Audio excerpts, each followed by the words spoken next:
And thank you all for being here, both in person and via live webcast, for the release of this important report. You know, the issue of how police are trained in Ontario to handle situations of conflict with people in crisis is not a matter of academic debate.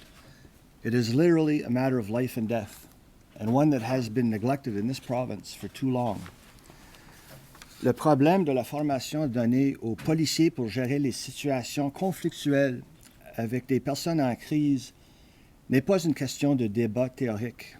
C'est littéralement une question de vie ou de mort qui est restée trop longtemps négligée dans cette province. And when I say neglected, I do not mean that it hasn't received any attention. Quite to the contrary. For more than 25 years, coroner's juries have looked into death after death and made hundreds of recommendations in the hope of preventing more fatalities. But instead of ending, these tragedies seem almost to repeat themselves. For example, in 1997, Edmund Yu killed as he was alone on a bus holding a small hammer. 2004, O'Brien Christopher Reed killed when he refused to drop the knife in his hand. 2008, Byron DeBasich killed as he held a 3-inch knife. 2009, Douglas Minty killed armed with a pocket knife. 2012, Michael Ellegon, still in the gown from the hospital he escaped from, killed carrying 2 pairs of scissors. In 2013, Michael McIsaac, killed in the street, naked, brandishing a table leg. And Sami Yatim, killed on an empty Toronto streetcar, holding a small knife. And in 2015, Andrew Loku, killed in his apartment hallway, holding a hammer. And in fact, during the course of our investigation, which began in the wake of Sami Yatim's death, 19 more people were shot dead by police. And in many cases, these were vulnerable people in crisis. Now, I want to welcome and thank family members of some of the victims who are here today. So why do police respond in this way? Well, as we've heard time and time again, it's not because they aren't following their training. It's because they are. Because the majority of their training focuses on exerting authority and establishing control over armed and hostile subjects, principally by drawing weapons and yelling commands. And as we say in the report, once an officer's gun is drawn in a confrontation with someone in crisis, it can be a short step to a deadly conclusion. Now, I want to be very clear. Our report is not critical of police. It is critical of the inadequate training that they receive. We actually empathize with police officers who often have to face difficult and potentially dangerous situations without sufficient skills to avoid lethal outcomes. These shootings are traumatic for everyone, including the officers involved and society as a whole. The gist of my report is that police need to be better trained to handle these situations. They need better tools and a broader skill set.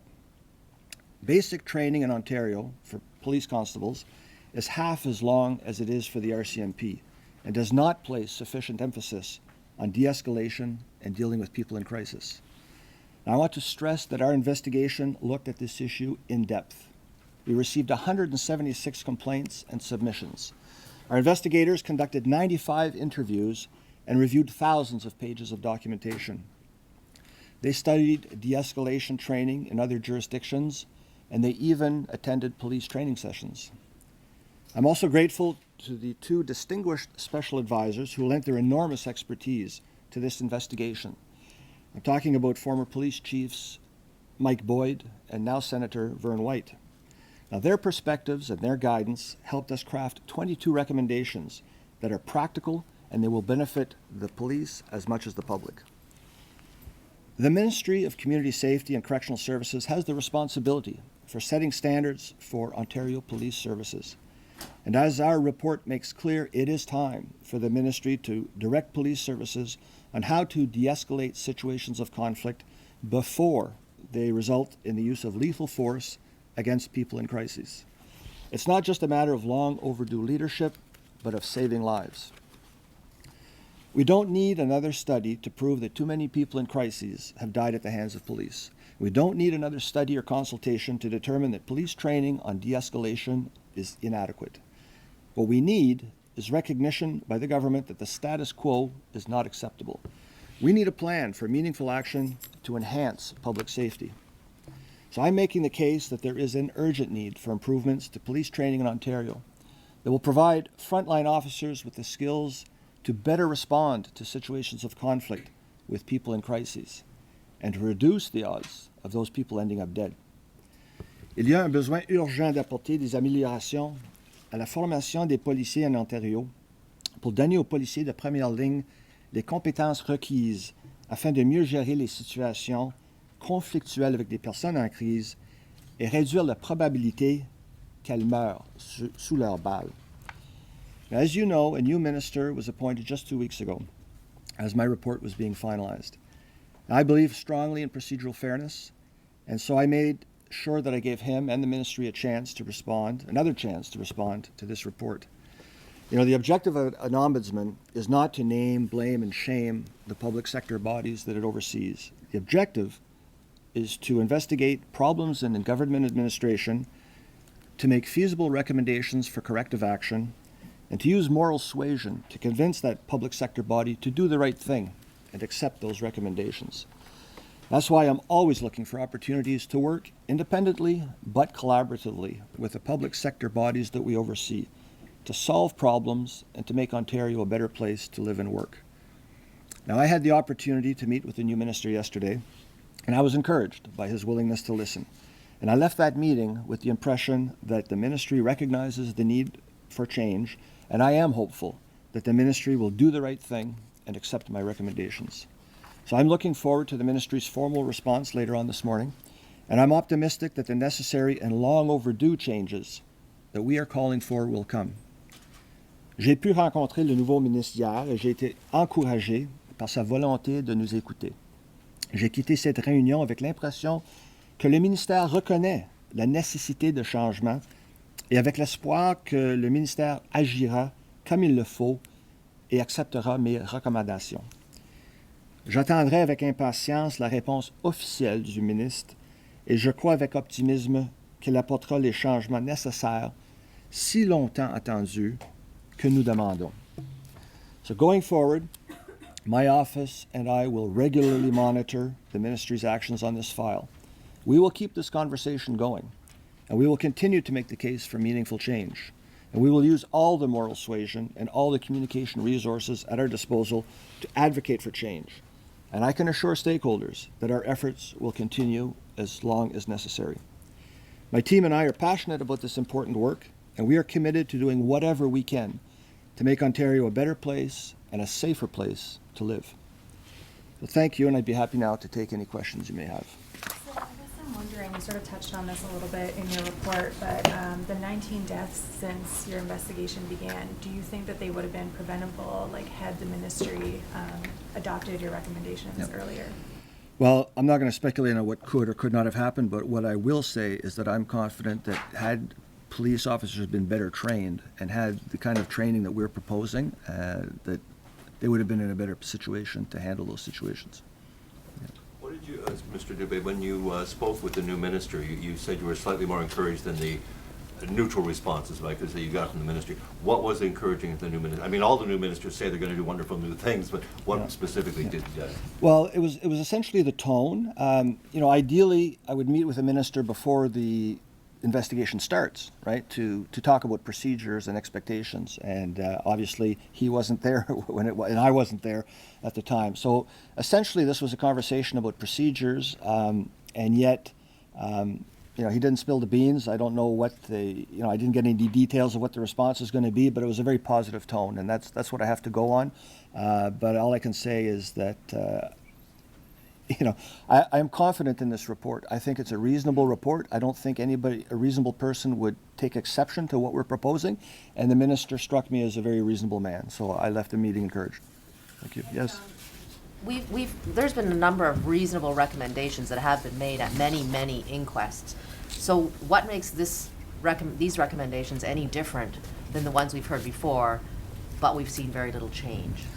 Well, that's a very good question. I think that they're not terribly different, but the timing may make a difference. And, sometimes when you have 4 people pushing on a car and to get it out of the snowbank, that 5th person adds the momentum. And I'm hoping that, my office, this report, lending our voice to the hundreds of coroner jury recommendations that have already been there, is going to create that impetus for change. And I'm hoping that we're at a critical mass now where the government recognizes the need for change. Pouvez-vous nous dire exactement ça en français? Pourquoi est-ce que ces recommandations-là, pourquoi est-ce que les choses vont aller de l'avant d'après vous? Je pense que le temps est venu et ce sera difficile pour un gouvernement, pour un ministère de négliger ou de refuser d'agir sur ce point maintenant. Je pense qu'avec une preuve accablante comme nous avons présenté dans notre rapport, ce sera difficile. Comme je l'ai dit tout à l'heure, nos recommandations, nos constats, nos conclusions sont tellement raisonnables, presque irréfutables, que je vois mal comment un gouvernement pourrait refuser d'agir. Monsieur Dubé, une petite question technique. Le nombre de plaintes et présentations, 176, est-ce que ce sont des plaintes que vous avez reçues avant de déclencher l'enquête ou au cours de l'enquête? Non, au courant de l'investigation. Ce sont des plaintes et des soumissions. Oui. Mr. Dubé, can you tell us a little bit more about, excuse me, this de-escalation regulation? Are you hoping that will be done under the Police Services Act, and are you hoping that there will be some sort of consequence that's written into that regulation? Yeah, what we say in the report is that the ministry has to take the lead on this. They have to show some leadership. I think that the bureaucracy would be happy to do more studies, until the cows come home. And I think that the minister and the ministry have to show some leadership on this. So it could start with the regulation. That could be done fairly quickly. And from there would flow the manual that is the standard for training and the directives to really what we need to see is a recalibration of the training of police constables in Ontario. The basic training, and then of course the follow-ups and the refresher courses and the on-the-job training that comes later. It's the shortest course, I think, in North America, definitely the shortest course in Canada. It's 12 weeks of basic training. And in that 12 weeks, there are only 5 sessions dedicated to de-escalation and communication. You have 15 sessions dedicated to driving. You have 19 sessions dedicated to the use of firearms. So that kind of shows you where the priorities lie, and what we're calling for is a recalibration of those priorities, to put more emphasis on de-escalation so that when officers go into a situation, they're thinking de-escalation first, whenever possible. Pouvez-vous nous donner des exemples concrets de ce que vous voulez dire par la désescalade? Vous parlez d'un nouveau modèle de recours à la force. Quels sont les exemples concrets que les policiers pourraient mettre en application? Mais d'abord, il s'agit de reconnaître des troubles mentaux. La capacité de reconnaître les troubles mentaux et comment communiquer avec quelqu'un qui est en crise, qui est peut-être pas nécessairement en contact avec la réalité. Et de reconnaître ça et d'agir en conséquence. Donc ça sera la base de cette formation. Et de toujours chercher des options non mortelles. Au lieu de utiliser une arme à feu, comme nous avons dit dans le rapport, la meilleure arme qu'un policier possède, c'est sa bouche. Pas son arme, pas un fusil, pas une arme à poing, c'est sa bouche et sa capacité de communiquer avec un sujet. Puis vous avez dit tantôt que vous trouvez la formation que les policiers reçoivent présentement insuffisante. Exact. Comme j'ai dit tout à l'heure, il s'agit de la formation de base pour un constable en Ontario, c'est 12 semaines, tandis que pour le GRC, c'est 24 semaines. Ça vous donne un exemple de la lacune. Il y a seulement 5 séances sur le désamorçage de conflits et communication. Oui. I think we had a question up here. Sir, to follow up on a question from earlier, if such a regulation to de-escalate before pulling a gun is brought into effect, what sort of, I think the phrase was, what sort of teeth do you want on that rule to enforce it? Well, you don't enforce training. What we're talking about is giving people the skills to deal with a conflict situation that reduces the chance of it becoming a fatal shooting. So they're going in there better armed, better prepared, less stressed. And one of the emphasis in the report is on situational training, on simulations, right? Because if you shoot your gun once a year at a range to get requalified, you're not going to be comfortable. You're going to be very stressed when you come into a conflict situation. You have to draw your gun. You look at the example of pilots. I mean, they train and they simulate for those situations that they hope will never happen, so that when they do happen, it's almost a reflex action. And so that's what we're looking for in police training: is more simulation, more opportunities to practice these skills. I think what we're trying to figure figure out is if you make it a regulation under law, what are the consequences for officers if they don't follow that regulation? Is there a charge under the Police Services Well, Act? I mean, you'll see what happens in the situations, right? And if they're found to be at fault in a situation, I mean, they'll be held to account for that. But I mean, we're not talking about enforcement right now. We're talking about arming officers with the skills they need to deal with these difficult and potentially dangerous situations. Yes. So will this involve, like, when an officer pulls the gun, that officer is entitled to, like, empty the gun on the individual, aim for the body mass. So is there a possibility that may change? It's a possibility. We don't get into the nitty-gritty of exactly what the curricula is going to, we're not the experts necessarily in use of force training. What we're saying is that overall, from 25,000 feet, there's an obvious lack in that training, and it's inadequate, and there's a gap between the use of force training and the de-escalation training. What that's going to look like, we'll leave that up to the ministry, we'll leave that up to the police college, and we'll see what they come up with. Mr. Dubé, you said that there's, specifically there's no need for more consultations and more studies, but bureaucrats will study till the cows come home. How quickly can the ministry move on this? How quickly do you want to see them move on mandating changes in training? Well, we want to see some, as we say in the report, we want to see some concrete changes within the next year, and we will follow up with the ministry every 6 months. I think the regulation can be done fairly quickly. I mean, I recognize that you can't necessarily come up with a piece of legislation and revamp a police act in 6 months. I mean, it takes, there are processes involved with changing legislation, but I think the regulation can be done fairly quickly. But we will monitor this, and we will check in with the ministry every 6 months. Mr. Dubé, can you explain your recommendation on body-worn cameras? Mm-hmm. Well, what we're saying is it merits further study. I'm aware of a couple of studies that, some say it's positive and some say it's negative. So I think it's for accountability purposes, you would think that it would be a good thing. And at first blush, you would think, what's not to like about body cameras? It's intuitively you would think it's a good thing for accountability purposes, both for the police officers and for the members of the public. But I know that there are some studies out there that raise some questions. So we don't have all the answers, but what we're recommending is that it be seriously considered and that they come up with a position on body cameras. Yeah. On that note, can you talk a little bit more about how you hope this report will impact police officers? I mean, in Sammy Etienne's case, there's an officer who's been charged with attempted murder. Yeah. Well, as I said earlier, I'm hoping that officers, when they're faced with these very difficult situations, will have a broader skill set, will be more comfortable, will have other options. We'll have more options that they will resort to before drawing a gun, basically. And I think that the aim of all of this is to enhance public safety and to reduce the risks of fatal shootings in these situations. Can you tell us how much the report cost? How much it cost in terms of dollars? I don't have that information for you. I'm sorry. It's several hundred hours of work, and by the whole team. And I think the result is priceless. If we get recommendations that enhance public safety, I think it's worth it. What I will say, I don't have a dollar figure, but what I can tell you is that every member in our office had a hand in making this report, and so it was a team effort. I'm very proud of the work that everybody's done. I'm proud of the report.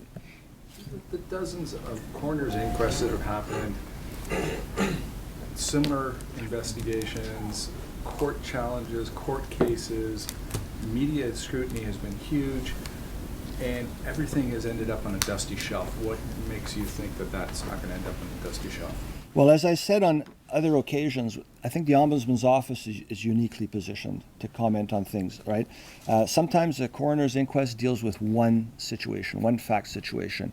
Even Mr. Justice Iacobucci's report, it dealt only with the City of Toronto. It didn't deal province-wide. So we have that perspective to deal with these things, to collate the information province-wide, and to comment on solutions that would benefit the province as a whole.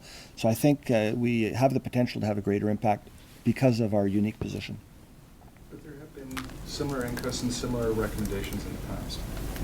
Well, as I said earlier in French, I think the time has come, and I think that these are feasible, sensible recommendations, and I think I think the government would be hard pressed to ignore them, and I'm very hopeful after my meeting yesterday that they'll get traction with the ministry. So I'm very anxious later on today to hear what the minister has to say. But I'm hopeful. I'm encouraged.